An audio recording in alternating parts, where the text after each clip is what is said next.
Bien, donc, on vient de dire que le choix, c'est-à-dire la première différence, ou bien la différence globale entre la méthode K-means et la méthode K-médoïde, est que, premièrement, ils ont le même principe, mais la différence, elle est spécialement dans le choix du médoïde, c'est-à-dire dans le point centre de chaque cluster.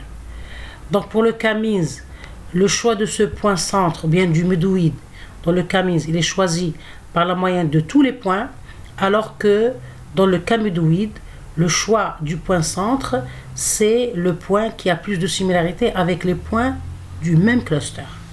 Et on va voir ça en détail dans l'exemple d'application qu'on va voir en le programmant avec Python, bien sûr. Bien, donc maintenant, l'algorithme de K-médoïde, toujours j'insiste sur l'explication du principe, comme je le dis toujours, pour qu'on arrive à implémenter une version correcte et performante de l'algorithme, de tout algorithme, entre autres algorithme K-médoïde, il faut que l'étudiant chercheur comprenne le principe de l'algorithme. Pour deux raisons. Premièrement, pour que ça soit facile pour l'implémenter, c'est-à-dire implémenter les différentes étapes de l'algorithme, et aussi pour qu'il aura l'opportunité d'apporter des contributions, bien des changements dans l'algorithme pour pouvoir améliorer les résultats. Donc pour arriver à ce stade-là, il faut que l'étudiant comprenne bien la version standard de l'algorithme, les étapes et le principe de l'algorithme. Parce qu'en fin de compte, l'algorithme, c'est une idée. C'est une idée de résolution du problème qui est proposée par un chercheur qui a du bagage dans un domaine spécifique et il va c'est-à-dire le modéliser sous forme d'algorithme pour pouvoir l'implémenter sous forme d'un programme informatique. Vous voyez? Donc il faut comprendre l'idée de l'algorithme qui est le principe pour pouvoir l'implémenter et apporter des modifications ou bien des améliorations, on dit des améliorations à l'algorithme ou bien des contributions. C'est pour ça que vous remarquez que dans les littératures comme les articles ou bien les thèses ou bien les mémoires, il y a des versions du même algorithme, c'est-à-dire l'algorithme K-médoïde, on trouve plusieurs versions. C'est selon l'amélioration apportée à la version standard ou bien originale de l'algorithme en question. Vous voyez?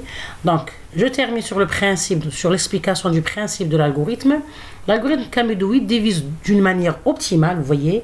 Donc, c'est une méthode d'optimisation parce qu'on essaie de créer des clusterings, de faire un clustering, c'est-à-dire de diviser un ensemble de données en des clusters, en des sous-données, en des sous-ensembles de données, mais d'une façon optimale. Donc l'algorithme K-médoïde divise d'une manière optimale l'ensemble des données en K-groupes ou bien des clusters avec une dissemblance intra-cluster minimale. Vous voyez? Donc on voudrait créer, on a un ensemble de données, on voudrait le diviser en des sous-données, c'est-à-dire des sous-ensembles de données, mais dans un but de faire des groupes de bonne qualité. Quelle est la bonne qualité? Il faut que la dissemblance, c'est-à-dire la différence entre le même cluster soit minimale. Dire nul, c'est-à-dire le top, c'est avoir des éléments qui ont des caractéristiques égaux. Mais en général, dans la réalité, on essaie de minimiser cette différence, vous voyez, parce que l'irtilaf moujoud, c'est-à-dire impossible d'avoir une égalité totale. Bien, mais on essaie de la minimiser. C'est pour ça que c'est une technique d'optimisation. L'algorithme K-médoïde, c'est une des techniques d'optimisation parce qu'on essaie de trouver un clustering optimal. Ok? Donc, c'est comme l'un des algorithmes de clusterisation les plus efficaces. Donc, c'est un algorithme qui est très utilisé. Il est simple, mais fort en même temps. Donc, la méthode K-médoïde est moins influencée par les valeurs aberrantes et les valeurs de bruit, c'est-à-dire la façon de calculer ou bien de créer ou bien de générer ces clusters. Ça ne prend pas en compte les données aberrantes, c'est-à-dire les données redondantes, si je puis dire. L'algorithme commence par un ensemble de médoïdes, c'est-à-dire on va choisir un ensemble de médoïdes. On appelle ça médoïde ou bien, comme on le trouve dans la littérature, c'est des objets représentatifs d'un cluster, parce qu'un médoïde, c'est comme un président. Il représente le cluster, c'est-à-dire c'est un point coordinateur entre les différents points du cluster. Il dit عملية تنسيق بين les points بين أعضاء الcluster. Vous voyez, Donc c'est un objet qui fait de la coordination entre les différents points. Et ça grâce à quoi, bien sûr? Grâce au niveau de similitude qui se retrouve entre les éléments du même cluster. C'est-à-dire, on revient à ça, c'est que les éléments du même cluster, ils ont des différences minimes. C'est-à-dire, un اختلاف تاعهم قليل. Très bien. Donc l'algorithme commence par un ensemble de médouites, c'est des objets représentatifs d'un cluster, qui sont choisis au hasard ou en utilisant des métriques, des calculs selon le problème à traiter. Donc premièrement, l'algorithme commence par le choix de médouites, donc le nombre, dire combien de médouites choisir et quel médouite, ça reste quelque chose d'aléatoire. C'est-à-dire on n'a pas comment dirais-je, on n'a pas des procédures garanties qu'on a choisi les bons médouites. Donc le choix reste aléatoire et des fois on peut utiliser des métriques selon votre problématique ou le bien vos données de votre problème. On peut développer des métriques pour choisir ces médouites. On va voir ça dans des exemples par la suite. Donc une fois qu'on a choisi ces médouites, on va faire itérativement, donc c'est un processus itératif. Itérativement, on va essayer de remplacer chaque médouite par un autre élément dans l'espoir de réduire la dissemblance.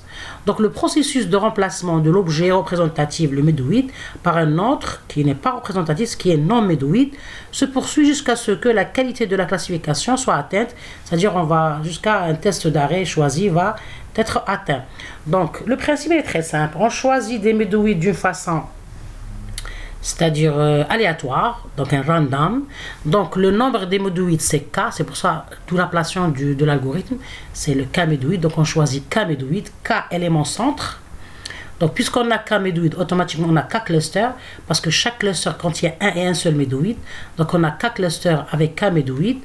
Maintenant, puisqu'on va choisir des médouites, on va essayer d'attribuer pour chaque médouite des éléments qui ont des similarités, c'est-à-dire des dissemblances minimes. Donc on va générer K cluster avec K médouite. Donc itérativement, on va essayer d'optimiser ces médouites. Comment ça, ces clusters? Comment? En changeant les médouites, c'est-à-dire on va changer les médouites de chaque cluster avec d'autres éléments, c'est-à-dire on va les changer avec d'autres éléments non médouites. Dans quel but? Dans le but de minimiser la dissemblance. On voudrait minimiser la dissemblance entre les éléments du même cluster. C'est ça le principe général de l'algorithme. Donc ici c'est une figure illustrative que j'ai empruntée à une comment dirais-je, référence que je vais vous donner dans la description. C'est une référence intéressante, c'est une thèse de doctorat que je vous conseille de lire, de consulter, elle est bonne. C'est-à-dire elle utilise le clustering d'une façon performante. Donc cette figure, elle montre premièrement, on a le début, l'initialisation de l'algorithme, donc on a un ensemble de points, comme on l'a vu dans le Python, on a généré un nuage de points. Vous voyez que on a déjà commencé à implémenter notre programme Python dans la vidéo précédente. Donc vous voyez qu'on a généré un certain ensemble on a donné n égale 50, c'est-à-dire le nombre de points, un nuage de points, le i égale à 0, le compteur de la boucle. Bon, et puis on a généré chaque point avec les abscisses, les coordonnées x et y avec le random uniforme de NumPy. Donc c'est la procédure uniforme du module random de la bibliothèque NumPy, bien sûr de Python. Donc on a essayé d'utiliser la fonction plt scatter, la fonction scatter pour afficher les différents points. Donc si on va exécuter, on va premièrement exécuter avec shift entrée la partie librairie, puis on va exécuter la partie code. Donc vous voyez que il va me générer aléatoirement le x et le y. Donc ici, tant que i inférieur à n, très bien. Donc vous voyez ici, tant qu'on a cette horloge de sable, ça veut dire qu'elle s'exécute. Une fois que ça a disparu, ça veut dire que l'exécution a terminé. Donc vous voyez, il a généré 150 points abscisses, c'est-à-dire c'est le vecteur x avec une seule colonne et 50 lignes. Et puis il a généré le vecteur ordonné y avec bien sûr 50 éléments, c'est-à-dire une colonne et 50 lignes. Donc vous voyez ici qu'on a le nuage de points. Donc on va essayer c'est-à-dire de faire un clustering, d'essayer de regrouper les points en des clusters, bien sûr en utilisant des fonctions de similitude. Donc ici, comme un début, je vais fixer le K à 3. Donc le choix de 3 de K, il est aléatoire.